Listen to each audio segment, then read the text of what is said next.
Hey, Frankie Valley, he gets the people going. That's just too many points. I was like, hey, Gabe, how's it going? I love your work.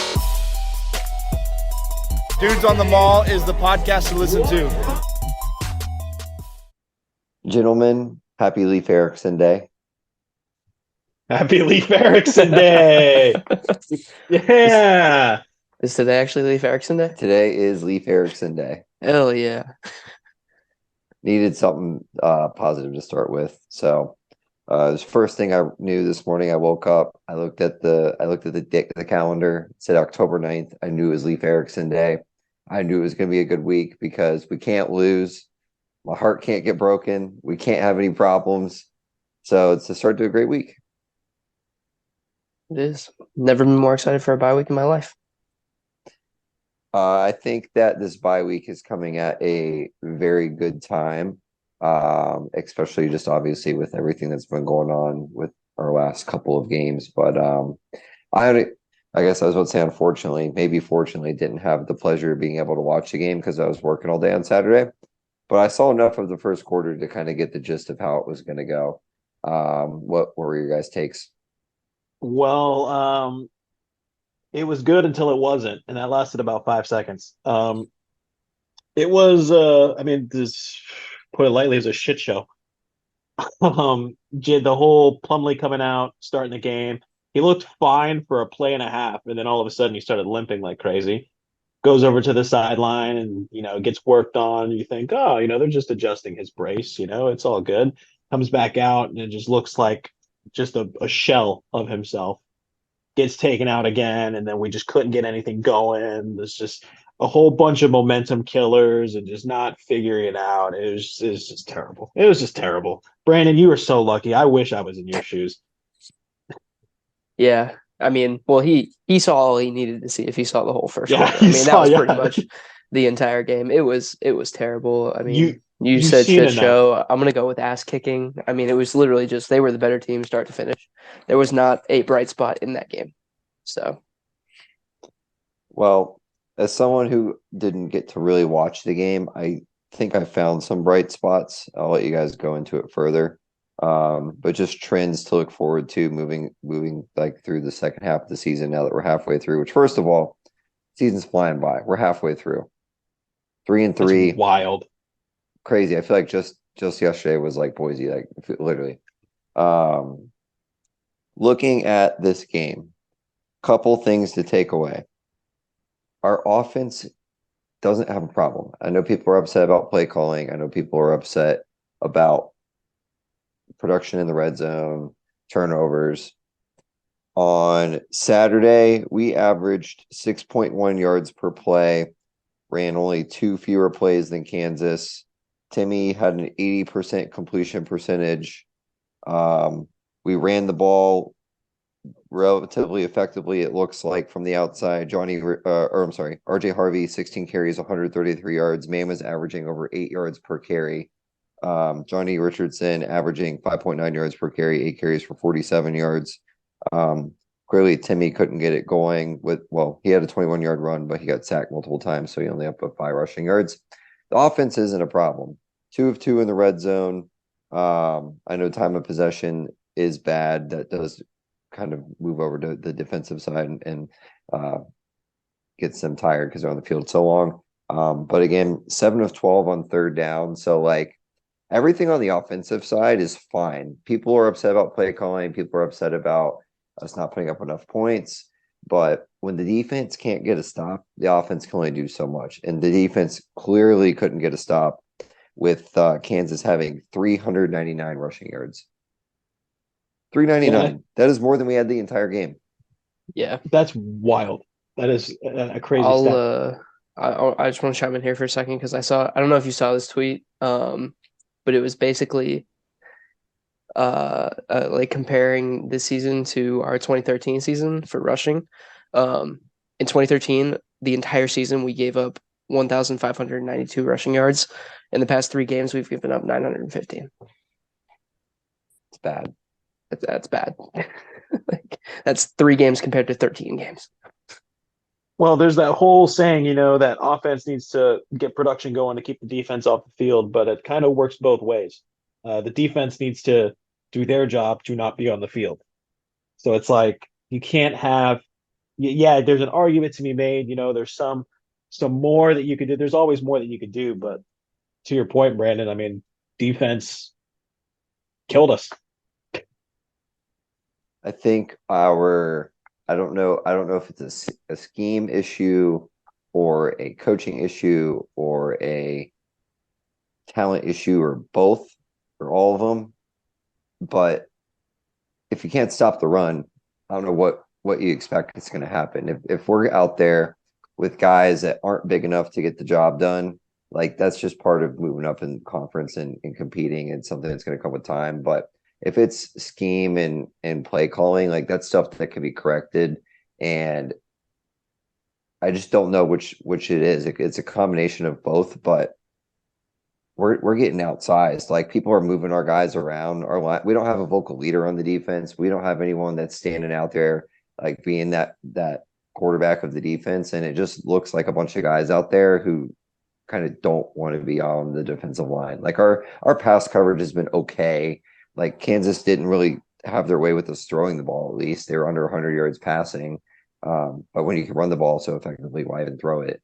But I think something needs to be worked on over this bye week. And I just want to see when we get to Oklahoma, some sort of life from the defense in terms of being able to somewhat stop the run. Because it's not going to be pretty next game either. No, it's not. But I agree with what you said. I don't think it's a talent issue. I don't. I think it's completely schematic and coaching, if you want my honest opinion. 399 yards rushing doesn't happen. That doesn't happen. Especially in like a conference game, like where we should, and with the talent on the field that we have, we should be competitive in these games. I'm not saying we should win Kansas these State didn't games. even do that to us. Right, that's what I'm saying. Like, I mean, look at I was curious, so I looked up us against Villanova. Right, we had 251 rushing yards against Villanova. 399 yards doesn't happen. Like, so to me, it has nothing to do with talent on the field and everything to do with just like how the defense is being drawn up.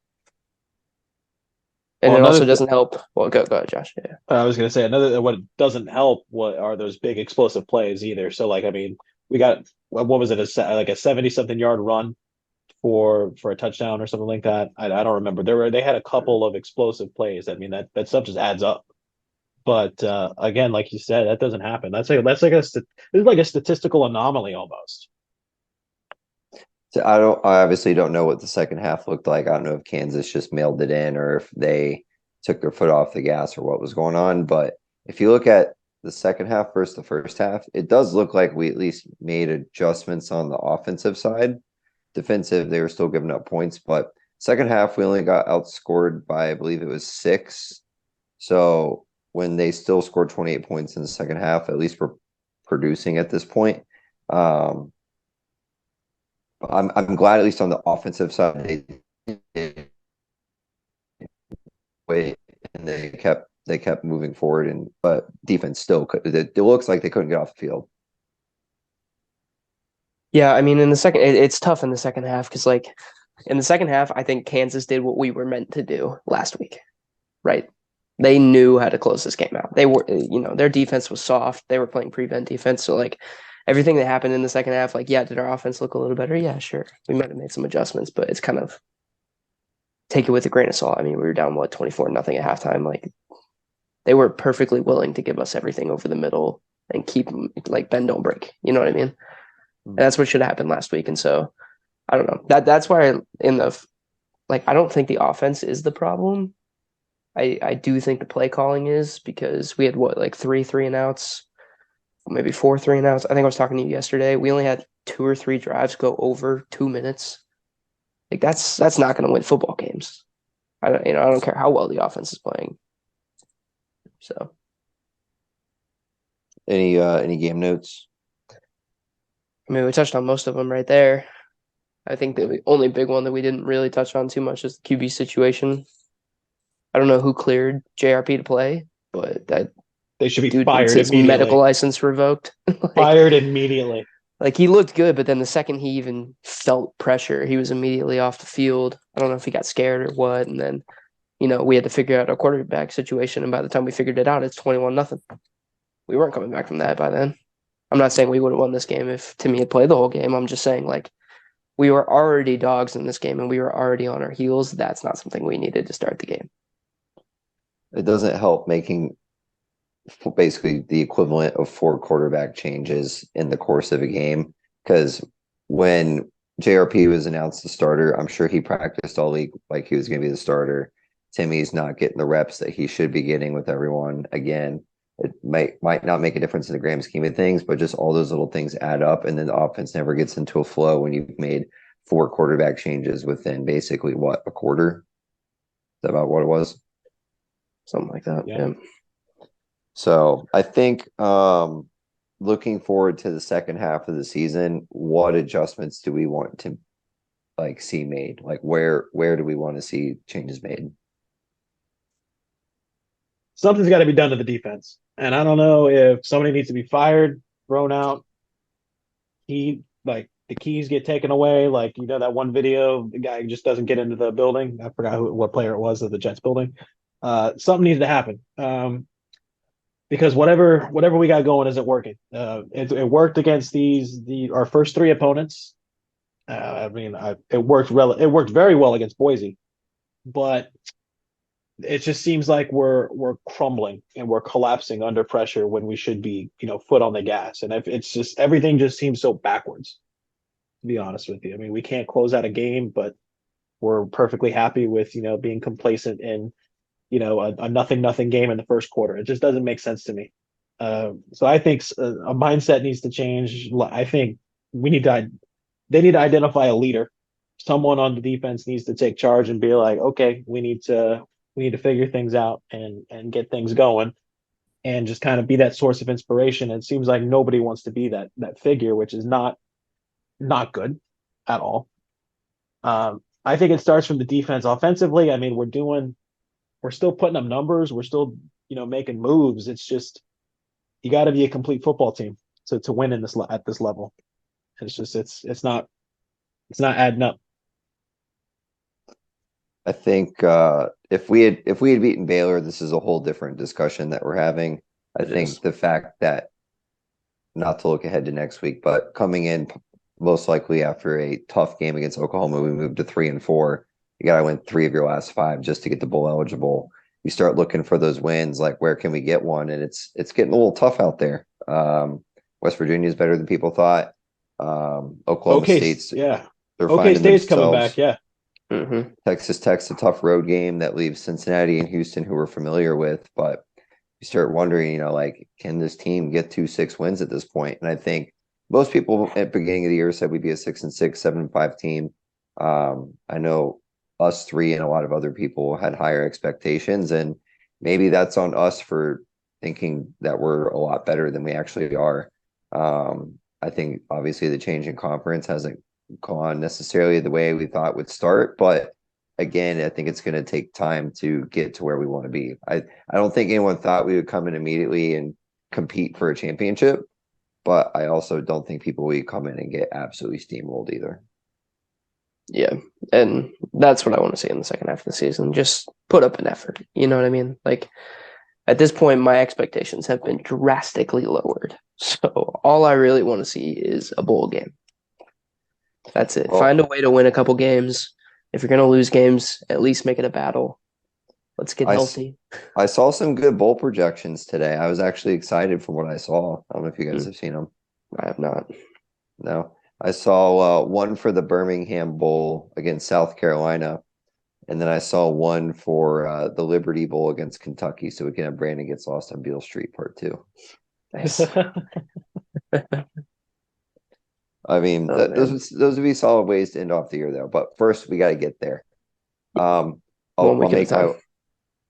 make my quick rant for the week.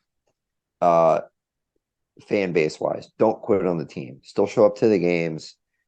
Like West Virginia for homecoming is going to be fun. We've got another chance at home to win a game.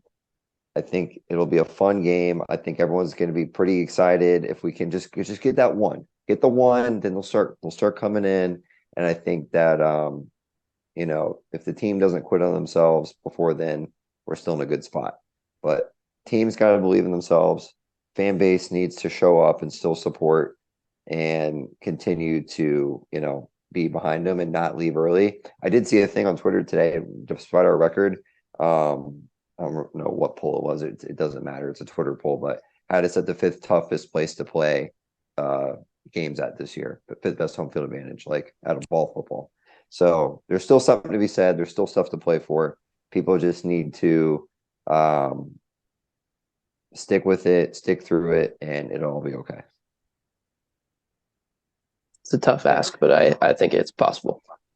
Hey, we have become spoiled over the last couple of years. We've had this conversation before. The 2017 team, ruined the expectations of our fan base. That's the reason I say it's a tough ask. This everyone needs to go back to 2016 when we went 6-6. It was the best 6-6 season ever. We were so excited. Like, I'm not saying that we shouldn't be happy with what we've done and not upset, but like, we made a bowl game after not winning a single game. We won some good games. We lost some awful games. This year is shaping up to be similar to that at this current moment. And I just think like we can be frustrated, but let's still have fun with it. We only get to do this 6 more times, and then we have to sit here until August of next year. So that's my message to the fan base. You're right. Well, on a bye week, so we have no game preview. We on to our dude of the week. Oh, dude of the week. We Dude love of the dude week. of the week. It's always the highlight of my week is dude of the week. Who won last week? I didn't even get a chance to. Yeah, who won? This probably the most competitive dude of the week that we've had. Oh, right. So let's take a look here. What were our dudes last week? So I had the Ryder Cup fan. Yeah, I had the Ole Miss security on the field just clotheslining people. I had That's New right. Mexico State quarterback. And it looks like Brandon did it again. He did it again. Hey, at least I'm good at something. This is one of my things. I will say though, this week's dude of the week's pretty weak for me. Mine is also a little weak. Mine, okay. We'll see. All right. We're in the running here. So Brandon, you get first choice, first dibs here. Well, I was going to go, so quick backstory. This is not my dude of the week. I was going to make my dude of the week Universal Security. When me and Justin were at Halloween Horror Nights last night, they stopped and asked how old I was because you have to be 18 to enter after whatever time without a guardian. So the security guy pulls me aside and goes, "Hey, like, don't mind me asking, but I just gotta check. How old are you?" I was like, "How old am I?" And I had to stand there and think for a second. I was like, I'm 26. He goes, "Oh, okay. I thought so, but just had to check." I'm probably older than the guy that was asking me. So dude was doing his job a little too well. I guess I look like I'm 5. I don't know. No, my dude of the week this week goes out to equipment staff, specifically the equipment staff of Iowa State. They pulled out their retro uniforms for throwback game this past weekend. I'm not going to share my screen because we learned last week that uses a lot of data when we're exporting the file. So we'll use it with the graphic post. But just imagine you're watching a football game. You just turned it on. You look up, and all you see is what looks to be men with no pants on. The color of the Iowa State pants this past weekend, you really got to look at them hard to see that they're actually wearing pants. Oh my God. So my dude of the week is the Iowa State equipment staff for the potential pants, no pants situation that they had running at their game this past weekend. I'll have to look those up. I didn't even see that. I didn't see them. So I had a TikTok. I'll text it to you guys right now because I wasn't sure if you had seen them or not. Yeah. So while you're doing your picks here, I'm texting it over now. Justin, it's all you, man. What do you got? All right. Well, I have a couple of guys this week. I'm gonna go with I've literally left it down to the last second. I'm gonna go with this because it's been a recurring theme on this podcast this season. We've talked about it. There's been an epidemic of umpires this season, whether it be baseball or football. Mostly football is what we talk about around here. They just seem to be getting in the way. We've seen a couple of hip checks. We've seen a couple of drop passes because the umpire couldn't get out of the way. But this week, the umpire strikes again in the Army Boston College game. For those of you that didn't see the video, again, won't share my screen because caused technical issues last week. But Boston College was set to break off a huge run. It was a great cut. He was probably off to the races if he would have beat the safety, but he didn't beat the umpire. The umpire just stood there and just shouldered him into the ground, tackling him, and honestly took a touchdown away from Boston College. So my dude of the week is umpires in general, but specifically this week, the umpire in the Army Boston College game. Gotcha. So, my dude of the week, I feel bad. I feel bad for my dude of the week. I know we're not sharing screens, but I have to show this video, so I'm going to put my phone up to the Zoom and hopefully we can see it. So my dude of the week is a man by the name of Ethan Bacon. Ethan Bacon is not a known journalist, but after this weekend, he is a known journalist. He is a videographer / photographer on the sideline of the Rutgers-Wisconsin game. Took an absolute bullet right through the midsection. Okay. Now, the reason why he's my dude of the week is because he got the shot. So if you look, this is his POV here. Okay, rolls out to the right, just lets it go. It's fired, slow-mo, looks cool on the way, and then all of a sudden it bounces up, and you can see the moment it makes impact. Boom! Man, that could have been the shot of his career. Well, 100%. Well, that's the one he's going to be known for, so I don't know if that's a good thing or a bad thing for him. But the fact that he still got the shot while going through all of that, and he got hit in some places that, we wouldn't like to be hit. For those reasons, my dude of the week, Ethan Bacon. He's committed. I like it. I did see that video, and I can't believe I didn't think about it. That was hilarious. So, recapping dude of the week, we have umpire strikes again, Ethan Bacon, cup shot, and we have pantsless Iowa State. Yep. You'll get a kick out of this, Brandon. My other nominee was the organist for the Lightning that took his own keyboard to Amway Center for the Yes. and we were there, Josh, with this guy. Like the Lightning have an organist in Amway, and he brought an electronic keyboard and played it over the lounge system for the preseason game against the Panthers. Nice. Honorable mention dude of the week, the guys that fixed the glass when it fell out in between periods, and they extended the second period. Brandon texted me that this happened, and I immediately texted back, it happened again? Because this is at the Amway Center. This is a known reoccurrence. Oh, yeah. That the glass slides out like it's nothing. Yeah. So, I've never in my life seen them be like, okay, we're just going to go to intermission now and play a longer third period, though. That was crazy. Yeah, they had a 24-minute third period. That's insane. Absolutely insane. But, well, for those wondering why we promised to be back in person this week and we are not, Justin is sick. So we opted for the Zoom. However, we've noticed a trend. When we are remote, UCF is, 1-2? 1-2 were the stats that I pulled. 1-2, and we're 0-2 in conference games with that. So needed to change up something. So I changed my location. It's really nice outside tonight. So I'm sitting in my garage recording. Josh, is that your normal seat? This is my normal seat. So we'll have to try a couple of different combinations, and I think we'll find. Hopefully, we just don't have to be on Zoom the rest of the year. Justin's got a new desk. We won't be. I do have a new desk. This is my normal seat, but I just, figured we're not playing anybody this week, so we can get away with one. We'll be live next week. We'll have next week back with the flag counter. Yes. Back with the flag counter. I'll be boots on ground in Oklahoma for a nice 11 a.m. local kick. That'll be fun. 10 if you're in Boise. 10 if Make you're sure you friends wear in Boise. the right outfit, because I also came to the realization that I wore the same shorts for all 3 of our losses this season, and I didn't put Well- 2 and 2 together until after the game on Saturday. That's on me. I'll say I have, let's see, Baylor I wore. Well, I guess the shorts the shorts I have worn in all 3 of our wins, I have not worn in any of our losses. Perfect. There you go. So I don't know if I'll take this with me to Oklahoma or not. You found the miracle shorts. You have to take. Yep. I haven't I changed will- my underwear it- since week 3. So maybe that's it.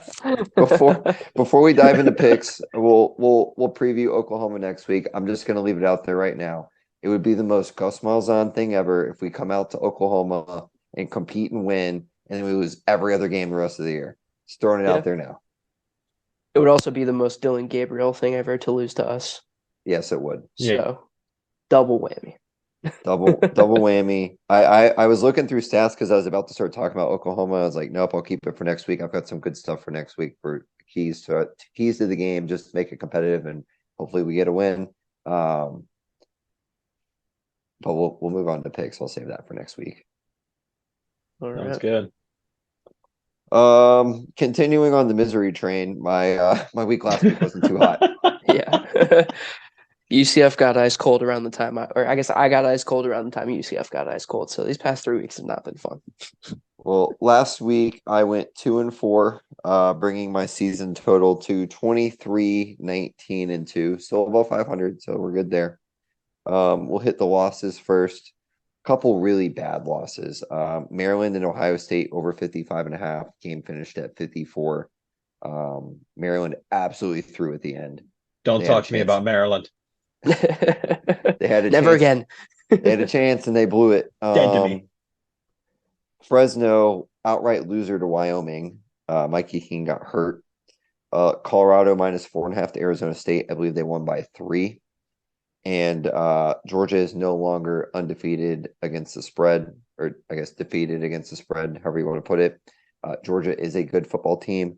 They very easily beat Kentucky plus 14.5. Wasn't even close. But the 2 winners, though, I feel like this one was never in doubt. Bama minus 2.5, A&M. Nick Saban wasn't going to lose that game. And then the wagon rolls on Jacksonville State plus 4.5 over Middle Tennessee. Outright winner. I think they won by 2 scores. The sky is blue. Holton Boomer is automatic. Jacksonville State is going to cover. Yep. I almost took him again this week, but I don't want to, I You already, know I, took them. I It's found on the my team card. for the year. I figured out who my team for the year is, so we'll get there. But yeah, terrible week for me. I went 3-5, bringing my season total to 30, 22, and 1. So again, still above 500. We'll hit the losers first. Brandon touched on it. I had Maryland plus 19.5 against Ohio State. Dead to me. They lost by 20. Don't talk to me. Terrible backdoor cover. Then we had Texas minus 6.5 against Oklahoma. Outright losers there. Kentucky plus 14.5 against Georgia. Whew, that was bad. Georgia shut me up real quick. Fresno State and Wyoming over 46.5. I think that game ended at like 44, so that one was a heartbreaker. And then TCU minus 6.5 to Iowa State, outright losers. So yikes there. But 3 winners on the week. We got Rutgers plus 14 against Wisconsin. There's too many points. We got my new team of the year, UNC minus 8.5 against Syracuse, never in doubt. And Kentucky and Georgia over 48.5. Georgia hit that by themselves, so that one was nice and easy. Nice. Well, gentlemen, amongst all of the depression and sadness surrounding the dudes on the mall, we're going to bring a little bit of light into everyone's lives. Ladies and gentlemen, fellow dudes of the mall, the perfect parlay has hit again. It's impressive. 3rd time this year 3 that the and 4 perfect on the parlay year. has hit. That's pretty good. You're telling me, man. Last year I was it 0 for whatever last year. This year we were talking about if one doesn't hit, you're gonna have to do a punishment. I say if I get at least 2 more perfect parlay hits, you guys got to do a punishment. I think that should be the thing because I am on fire right now.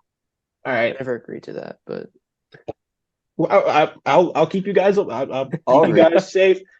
Oh wait, Brandon. Hey, we got an agree from Brandon. Hold on a second. right. Hold on a second. If you go 500 in perfect parlays, I'll do something. You heard it here first. You heard it here first. But anyway, I digress. Winner chicken dinner of the perfect parlay. I lost it here for a second. I got to go back to it. Okay, first thing, Wake Forest plus 21 against Clemson. Way too many points. 17 to 12 final, just way too many. Over 53 in FSU Virginia Tech. That hit easy. Over 46.5 for Michigan and Minnesota. Michigan hit it by themselves. They scored 52. And then under 61.5, Navy, North Texas. The final was 27-24. So 51 points. I mean, lock. That was so easy. That line wasn't even real. But perfect parlay hits. That's the upside of things. And then we get to the normal picks. I went 3 and 5 too. Wasn't that big of a showing But there. the perfect parlay offsets those losses with that Exactly. plus. It doesn't does. matter. It does. honestly doesn't matter. This is just fake depression is what this is. So my season total, I'm still above 500. I'm 24, 21, and 2. Keep it closing the gap though very quickly. So I should just stick the parlays. But we'll talk about our losers first. Maryland plus 19.5 versus Ohio State. Dead to me. 100%. We'll never bet on them ever again until probably this week. I don't remember if I took them this week. But Washington State plus 3.5 versus UCLA. That's another loser. Texas A&M plus 2.5 versus Alabama. Doesn't matter what I pick for Alabama. The opposite is just going to happen. So congrats to Nick Saban and his dark magic. Vanderbilt plus 18.5 versus Florida. That was a spike pick, and it didn't work out for me, so very sad. And then Notre Dame minus 6.5 versus Louisville. They ended up losing outright. They're dead to me. Rutgers plus 14 versus Wisconsin. That was a W. Way too many points there. Georgia minus 14.5 versus Kentucky. These two jabronis here told me that wasn't going to cover, and guess what? It did. So just call me, I don't know, the guy with the crystal ball. And then finally, Oklahoma versus Texas over 60.5. What a game that was. That covered and that hit easily. So 3 and 5 on the week, but perfect parlay hit. It doesn't really matter. So I'm smiles, all smiles anyway. Well, we're all above 500, so we got that going for us. I'm excited for this bye week. It works out. It works out. Perfect timing. So this is a reset time for picks too. This is where we make that 500 go to about 70% on the season. So naturally, I have a little bit of an interesting card this week. It's a lot of teams I have not taken. I do have a double down in a game, and I've got some kind of wacky plays too. But we're going to start with just the given. Jacksonville State is on the card. They are at +6 against Liberty. Liberty has not lost. Jacksonville State +6. Lock of the week. Next, West Virginia is a lot better of a football team, I think, than we thought. They are playing a bad Houston team this week, so I've got WVU minus 3.5 over Houston. I got him at 3. Oh, you got him at 3? I got him at 3. I'll take that line change then. I got WVU minus 3. That's big. That's a big half. That's huge, yeah. Next, this is going to be possibly one of the most boring games of the weekend, if not the most boring. Iowa and Wisconsin. Absolute barn burner. I have the under at 37.5. Oh, you got it at God, 37? Oh, God. I got 37.5 last night. What do All you right. got, Josh? I got it at 36.5, and I still took the under. I'm keeping mine. I'm keeping it. Just for the memes.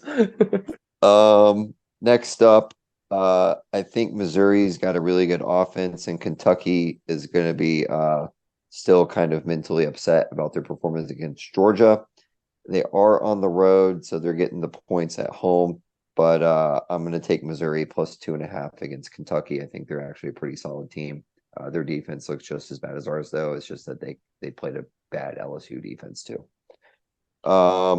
Next up, I have hopped onto the train. UNC minus 3.5 against Miami.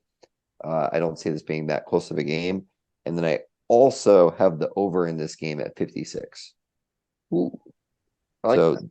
double down play there.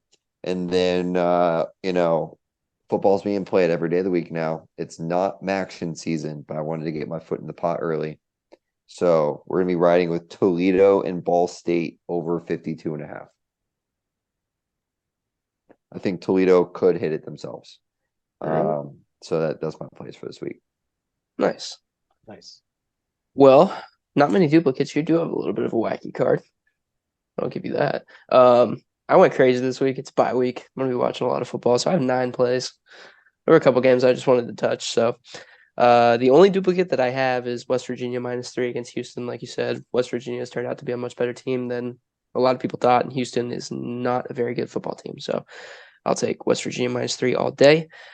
We're going to keep riding with Rutgers. Rutgers is 5-0-1 against the spread this season, so I'm taking them -5.5 against a struggling Michigan State team that is still without coach and just all around looks really bad. So moving on, big game. Game I'm most excited for this weekend is Oregon and Washington. That's going to be such a fun game. It has the potential to be a shootout. I don't want to bank on it, though. I'm going to take Oregon +3. For no other reason than I just think it's going to be a shootout. It's going to be a field goal game, and I think this pushes at the very least. So Maryland's dead to me until they're not. I'm going to take Maryland -14 this week against Illinois. Listen, they had it. They had it last week. It was a terrible backdoor cover. I mean, not really backdoor cover. They kind of choked it away, but they lost by half a point. Illinois is not a good football team. They're back at home. Give me the Terps -14. Then we're going to take the over 47 in Louisville and Pitt. I hate to take a play for Louisville. I kind of wanted to take them with the spread, but I'm going to go with the over instead. It seemed a little low. So then I got Auburn +11.5 against LSU. That's my too many points of the week. I still don't think LSU is that good of a team. I mean, they're winning games, but they're winning games close. This game is in Their Death Valley, defense is like watching our defense. It's bad. Exactly. It's really so bad. I do see LSU winning this game. However, I don't see them losing or winning this game by 12 points. I see this. Their last 3 games have been a touchdown game. I see the same here. So then I'm going to take Kansas State and Texas Tech. I'm going to take over 56.5 in this game. I've given up on trying to predict Big 12 games, so I'm just going to take the over. That's just all I have to say for that one. My wagon this year, UNC. I did some research, because I was trying to find my team for the season. It's midway point. Got to have my team. UNC is 4-1 against the spread. I have taken them for all 4 wins. I did not take them for their 1 loss. It was against App State. I took the over that game, and that hit. So I'm 5-0 taking UNC this season.